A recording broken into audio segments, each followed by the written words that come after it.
ಪಟ್ಟಣದ ಅಂಜುಮನ್ ಇಸ್ಲಾಂ ಕಮಿಟಿ ವತಿಯಿಂದ ಸುದ್ದಿಗೋಷ್ಠಿ. ಅಮೀನ್ಗಢ ದಿನಾಂಕ 28/9/2025 ರವಿವಾರದಂದು ನಡೆಯುವ ನೂತನ ಅಂಜುಮನ್ ಶಾದಿ ಮಹಲ್ ಕಟ್ಟಡ ಉದ್ಘಾಟನೆ ನಡೆಯಲಿದೆ ಎಂದು ಅಂಜುಮನ್ ಇಸ್ಲಾಂ ಕಮಿಟಿಯ ಮಾಜಿ ಅಧ್ಯಕ್ಷ ಅಜ್ಮೀರ್ ಮುಲ್ಲಾ ಹಾಗೂ ತಾಲೂಕು ಪಂಚಾಯತ್ ಮಾಜಿ ಅಧ್ಯಕ್ಷ ಸೈಯದ್ ಪೀರಾ ಖಾದ್ರಿ ಸುದ್ದಿಗೋಷ್ಠಿಯಲ್ಲಿ ತಿಳಿಸಿದರು.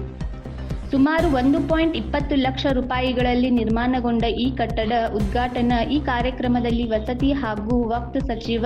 ಬಿಜೆಡ್ ಜಮೀರ್ ಅಹಮದ್ ಖಾನ್, HY ಮೇಟಿ, RB ತಿಮ್ಮಾಪುರ್, ವಿಜಯಾನಂದ್ ಕಾಶಪ್ಪನವರು, ಗಣ್ಯಾತಿಗಣ್ಯರು ಹಾಗೂ ಧಾರ್ಮಿಕ ಗುರುಗಳು ಈ ಕಾರ್ಯಕ್ರಮಕ್ಕೆ ಆಗಮಿಸಲಿದ್ದು, ಪಟ್ಟಣದ ಸಮಸ್ತ ನಾಗರಿಕರು, ಸುತ್ತಮುತ್ತಲಿನ ಗ್ರಾಮಗಳ ನಾಗರಿಕರು ಈ ಕಾರ್ಯಕ್ರಮಕ್ಕೆ ಬಂದು ಯಶಸ್ವಿಗೊಳಿಸಬೇಕೆಂದು ಸುದ್ದಿಗೋಷ್ಠಿಯಲ್ಲಿ ಅಂಜುಮನ್ ಸಂಸ್ಥೆಯ ಪದಾಧಿಕಾರಿಗಳು ಮನವಿ ಮಾಡಿದರು.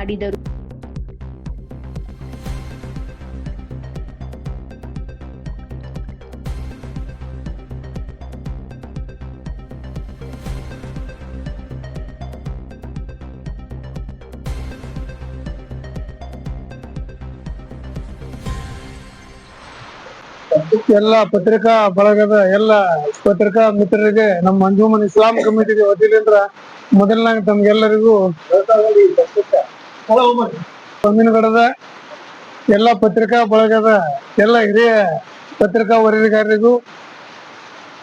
ಮೊದಲನೇದಾಗಿ ತಮ್ಮೆಲ್ಲರಿಗೂ ಅಂಜುಮನ್ ಇಸ್ಲಾಂ ಕಮಿಟಿ ವತಿಯಿಂದ 28ನೇ ತಾರೀಕು ನಡೆಯಲಿರುವ ಅಂಜುಮನ್ ಇಸ್ಲಾಂ ಕಮಿಟಿಯ ವತಿಯಿಂದ ಅಲ್ಪಸಂಖ್ಯಾತ ಇಲಾಖೆ ವತಿಯಿಂದ ಆಗಿರ್ತಕ್ಕಂಥ ನಮ್ಮ ಅಂಜುಮನ್ ಇಸ್ಲಾಂ ಕಮಿಟಿ ಶಾದಿ ಮಹಲ್ನ ಉದ್ಘಾಟನಾ ಸಮಾರಂಭದ ನಿಮಿತ್ತವಾಗಿ ತಮಗೆಲ್ಲ ಪತ್ರಿಕಾ ಬಳಗದ ಎಲ್ಲ ಸದಸ್ಯರ ವತಿಯಿಂದ ನಮ್ಮ ಅಮೀನ್ಗಢ ನಗರದ ಎಲ್ಲ ಜನತೆಗೆ ಶುಭಾಶಯಗಳನ್ನು ಕೋರಿ 28ನೇ ತಾರೀಕು ಶಾದಿ ಮಹಲ್ ಉದ್ಘಾಟನಾ ನಿಮಿತ್ತವಾಗಿ ಅಂಜುಮನ್ ಅಧ್ಯಕ್ಷರ ನೇತೃತ್ವದಲ್ಲಿ ಎಲ್ಲ ಸದಸ್ಯರ ನೇತೃತ್ವದಲ್ಲಿ ನಾವು ಶಾದಿ ಮಹಲ್ ಉದ್ಘಾಟನಾ ಸಮಾರಂಭವನ್ನು ಏರ್ಪಡಿಸಲಾಗಿದೆ. ತಾವೆಲ್ಲ ಅಮೀನ್ಗಢದ ಎಲ್ಲ ಸಮಾಜದ ಗುರು ಹಿರಿಯರು, ಎಲ್ಲ ಸಮಾಜದ ಅಧ್ಯಕ್ಷರು ಈ ಕಾರ್ಯಕ್ರಮದಲ್ಲಿ ಭಾಗವಹಿಸಿ ಈ ಒಂದು ನಡೆತಕ್ಕಂಥ ಶಾದಿ ಮಹಲ್ ಉದ್ಘಾಟನಾ ಸಮಾರಂಭದಲ್ಲಿ ಬಂದಿರತಕ್ಕಂಥ ಎಲ್ಲ ಅತಿಥಿ ಮಾನ್ಯರಿಗೆ ತಾವೆಲ್ಲರೂ ಶುಭಾಶಯ ಕೋರ್ಬೇಕಂತ ತಮ್ಮಲ್ಲಿ ವಿನಂತಿ ಮಾಡಿಕೊಂಡು ಈ ಒಂದು ಕಾರ್ಯಕ್ರಮದಲ್ಲಿ ವಕ್ಫ್ ಸಚಿವರಾಗಿರ್ತಕ್ಕಂಥ ಜಮೀರ್ ಅಹಮದ್ ಸಾಹೇಬರು, HY ಮೇಟಿ ಸಾಹೇಬರು ಹಾಗೂ ನಮ್ಮ ಮೂಲಸೌಕರ್ಯ ಅಭಿವೃದ್ಧಿ ನಿಗಮದ ಅಧ್ಯಕ್ಷರಾಗಿರ್ತಕ್ಕಂಥ ಸನ್ಮಾನ್ಯ SV ನಂಜಮ್ಮಡ್ ಸಾಹೇಬರು, ನಮ್ಮ ಪೂಜ್ಯರಾಗಿರ್ತಕ್ಕಂಥ ಪ್ರಭುರಾಘವೇಂದ್ರ ಮಹಾಸ್ವಾಮೀಜಿ ಅವರು, ಅನೇಕ ಹಿರಿಯರಾಗಿರ್ತಕ್ಕಂಥ ತಿಮ್ಮಾಪುರ್ ಸಾಹೇಬರು, ಈ ನಮ್ಮ